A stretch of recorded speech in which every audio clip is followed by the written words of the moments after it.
Sir ఈరోజే మరి నూతనముగా మామ నేషనల్ ప్రెసిడెంట్గా మీరు నియమించబడినందుకు గాను మీకు హృదయపూర్వక శుభాకాంక్షలు తెలియజేస్తున్నాం యథార్థవాది టీవీ ఛానల్ తరఫున. Thank you very much sir. ఒకసారి యథార్థవాది ఛానల్ ఫ్యామిలీ మెంబర్స్కి ప్రేక్షకుల కొరకు కూడా ఒకసారి ఈ యొక్క ఉద్యమంలో ఈ యొక్క మూమెంట్లో కలిసి రావడం కొరకు ఈ యొక్క మామ మూమెంట్ యొక్క విషయాన్ని తెలియజేయాల్సిందిగా మనవి చేస్తున్నాం. ఈ మామ మూమెంట్ అనేది దళిత సమాజములోని రెండు ప్రధాన వర్గాలు ఏకము కావాలి. ఆ రెండు ప్రధాన వర్గాల కింద మళ్ళీ ఉప కులాలు కూడా ఉన్నాయి. వీళ్ళందరూ ఏకము కావాలనే పిలుపు మొట్టమొదట ఇచ్చిన వారు మరి ప్రముఖ సామాజిక సంస్కర్త భాగ్యరెడ్డి వర్మ గారు. అయితే భాగ్యరెడ్డి వర్మ గారు తర్వాత బాబాసాహెబ్ అంబేద్కర్ దళిత విమోచన ఉద్యమానికి నాయకులు. అయితే ఇటీవలి కాలంలో మరి ఆశీర్వాదం గారని ఒక ప్రముఖ కాంగ్రెస్ నాయకులు, రాజకీయ నాయకులు, వారు ఈ మాలా మాదిగల సమైక్య సమితి అనేది ఒకటి ఎన్జిఓ రిజిస్ట్రేషన్ చేయించి కొంత విశేషంగా కృషి చేశారు. అది ఫార్మేషన్ టైం నుండి అంటే దాదాపు 25 ఏళ్ళ కిందటి సంగతి ఇది. ప్రారంభం నుండి శాంతికుమార్ గారు మరి వారు జాతీయ నాయకులుగా, ఆశీర్వాద్ గారు వ్యవస్థాపకులుగా ఉండి దాన్ని చాలా వరకు ముందుకు తీసుకెళ్లారు. అకస్మాత్తుగా ఆశీర్వాద్ గారు మరి వారి ఇహలోక యాత్ర చాలించి వెళ్ళిపోయారు. ఈ మాలా మాదిగల సమైక్యత అనే ఉద్యమానికి గట్టి ఎదురు దెబ్బ తగిలింది ఆశీర్వాదం మామ గారు వెళ్ళిపోవడాన్ని బట్టి. అయితే వారు ఉన్నప్పుడు ఆ రోజుల్లో నేను వెళ్ళి కూడా వారిని కలిశాను.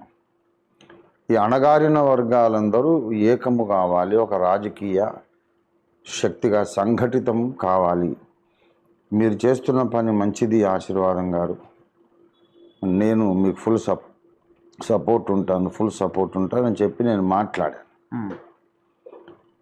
కానీ మరి దురదృష్టవశాత్తు ఆ తర్వాత కొద్ది రోజుల్లోనే వారు ఈ లోకయాత్ర చాలించి వెళ్ళిపోయారు. చాలా బాధపడ్డాము. ఆ తర్వాత నేను అణగారిన వర్గాల కొరకు ఒక రాజకీయ వేదిక ఉండాలని మరి నేను ఇండియా ప్రజాబంధు పార్టీ స్థాపించాను.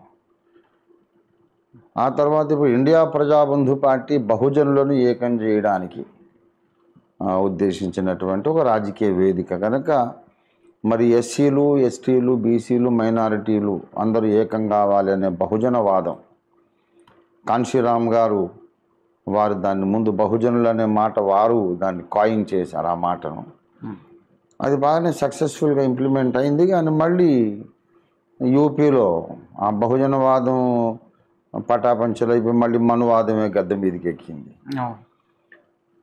కాబట్టి ఈ అణగారిన వర్గాలను ఒక శాస్త్రీయ ఆలోచన విధానం పునాది మీద సమైక్యపరచాలి, మళ్ళీ ఎప్పటికీ విడిపోయినటువంటి ఏక కుటుంబంగా వీరిని కట్టాలి అనే హృదయ భారంతో, అనే విజన్తో నేను మరి శాంతికుమార్ గారితో మళ్ళీ మాట్లాడినప్పుడు వారు చాలా సంతోషించారు.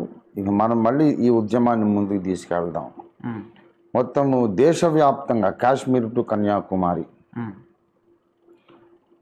ఇప్పుడు నాకు ఈ 44 సంవత్సరాల సుదీర్ఘ ప్రజా జీవితం, పబ్లిక్ లైఫ్ నాది, పబ్లిక్ సర్వీస్ చేస్తూ వచ్చాను 44 ఏళ్ళు. కాశ్మీర్ టు కన్యాకుమారి నాకంటూ ఒక క్యాడర్ ఏర్పడింది కనుక ఈ మాలా మాదిగా కమ్యూనిటీస్, మళ్ళీ ఉపకులాలన్నీ 56 ఎన్నో ఉన్నాయని చెబుతారు. ఏ ఉపకులమైనా చమార్ కిందకైనా రావాలి, మెహర్ కిందకైనా రావాలి, ప్రధానమైనవి రెండు. వీళ్ళను సమైక్యం చేయాలి కనుక దానికి నాంది ప్రస్తావన పునః ప్రారంభం మామా ఉద్యమం మామా సమైక్యతా సమితి మాలా మాదిగ సమైక్యతా సమితి పునః ప్రారంభంగా నేను నివాసం ఉన్న కేపీహెచ్బి కాలనీలో ఇప్పటికిప్పుడు యాక్చువల్గా 1 month బ్యాక్ 1.5 month బ్యాక్ ముందే అనుకున్నాం. ఎందుకంటే కాన్షీరామ్ గారి జయంతి 90వ జయంతి అంతకన్నా మంచి సువర్ణ అవకాశం ఉండదు. ఎందుకంటే వారి విజనే ఇది కదా. కనుక వారికి అసలైన నివాళి ఈ మాలా మాదిగ సమైక్యత పునః ప్రారంభం అనేది కాన్షీరామ్ గారి జయంతి రోజు చేస్తే ద బెస్ట్ అకేషన్ అని అనుకున్నాం. కానీ మార్చి 13న ఎన్నికల నోటిఫికేషన్ వస్తుందన్నారు. మరి అప్పుడు ఇట్లా మన వాళ్ళందరినీ కూడా సమకూర్చి భోజనాలు పెట్టడం పబ్లిక్గా అది నిషిద్ధం ఎన్నికల కోడ్ కింద. ఊరికే స్పీచెస్ ఇవ్వచ్చు కానీ భోజనాలు పెట్టొద్దు. ఇలాంటి నిబంధనలు ఉంటాయి. ఎన్నికల కోడ్ అప్లై అవుతుంది కనుక 13వ తారీఖు నోటిఫికేషన్ అన్నారు. 15కేమో కాన్షీరామ్ గారి జయంతి కనుక మేము వెనక ముందు ఆడాము. ప్రధానమంత్రి గారు ఎందుకో ఎన్నికల నోటిఫికేషన్ని ఆపారు. 18కు 19కు వస్తుందని మళ్ళీ వార్తలు వచ్చినాయి. కనుక 15 తారీఖు అయితే ఏ నిబంధనలు ఏ వ్యతిరేకత లేదు. కనుక 48 గంటల్లోనే అప్పటికప్పుడు అనుకొని నేను ఒక పిలుపునిచ్చి పొదిలి నుండి ఒక రికార్డెడ్ మెసేజ్ సృష్టించి దాన్ని రికార్డ్ చేసి వైరల్ చేశాం. అది అనూహ్యంగా దాదాపు ఈ మొదటి సభలో 150 మంది పైగా వచ్చారు. అటు ఆంధ్రప్రదేశ్, ఇటు తెలంగాణ, కొంతమంది కర్ణాటక, తమిళనాడు నుంచి కూడా వచ్చారు. అద్భుతంగా జరిగింది.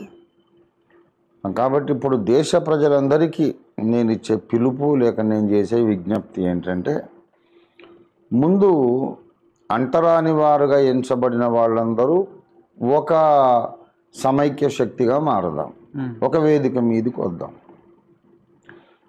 తర్వాత ట్రైబల్స్, రిలీజియస్ మైనారిటీస్ అందరినీ కలుపుకుందాం. తర్వాత 52% ఉన్నటువంటి శూద్ర కమ్యూనిటీ ఆ సోదరుల్ని కూడా కలుపుకుందాం. అప్పుడు మనం ఒక రాజకీయ శక్తిగా రూపొందుతాము. బాబాసాహెబ్ ఆదర్శాలను, ఆశయాలను సాధించడానికి, అమలు చేయడానికి కమిటెడ్గా మనం పనిచేస్తాం. అప్పుడు ఈ మణిపూర్ లాంటి సంఘటనలు జరగవు. మనువాదం అనేది తోక ముడిచి పారిపోతుంది. బాబాసాహెబ్ మనకు అనుగ్రహించిన రాజ్యాంగబద్ధమైన స్వర్ణ భారతం అనేది నిర్మాణం అవుతుంది. దానికి తొలి అడుగు అట్టడుగు వర్గాల సమైక్యత సాధించడమే. కనుక ప్రాక్టికల్గా మేము ఈ పని మొదలుపెట్టాము. ఇక దీన్ని వదిలేదైతే లేదు. ప్రతి రాష్ట్ర రాజధానిలో కూడా ఇలాంటి సభలు పెడతాము. రేపు ఎన్నికలను దృష్టిలో పెట్టుకొని చేసేది కాదు ఇది. ఎన్నికలు అయిపోయినా సరే మొత్తం దేశంలోని దళితులందరూ ఒక వేదిక మీదకి వచ్చేదాకా ఈ మీటింగ్స్ పరంపర జరుగుతూనే ఉంటుంది. ఈ దిశలో మేము సాహిత్యాన్ని సృష్టించి పంపిణీ చేస్తాము. బాబాసాహెబ్ యొక్క పుస్తకాలు పంపిణీ చేస్తాం. సమాజం మారాలి, ఇది మా ధ్యేయము, మా ఆశయం. మాకేదో అధికారం కావాలి, మేము సీట్లో కూర్చొని మళ్ళీ అక్రమ సంపాదన చేయాలనే పార్టీ మనది కాదు. అధికార సాధన మళ్ళీ ఒక 100 కోట్లు పెట్టి గెలవాలి, మళ్ళీ 1000 కోట్లు వెనకేసుకోవాలి. ఇట్లా నడుస్తూ ఉంది ఈనాడు రాజకీయాలు. మేము అలా కాదు, ఎవరైనా ఏలండి, ఏమైనా చేసుకోండి. మాకు మాత్రం ప్రజలందరూ బాబాసాహెబ్ లాగా ఆలోచించడమే మాకు కావాలి. అదే ధ్యేయంగా ముందుకెళ్తున్నాం. ఓకే సార్, సంతోషం.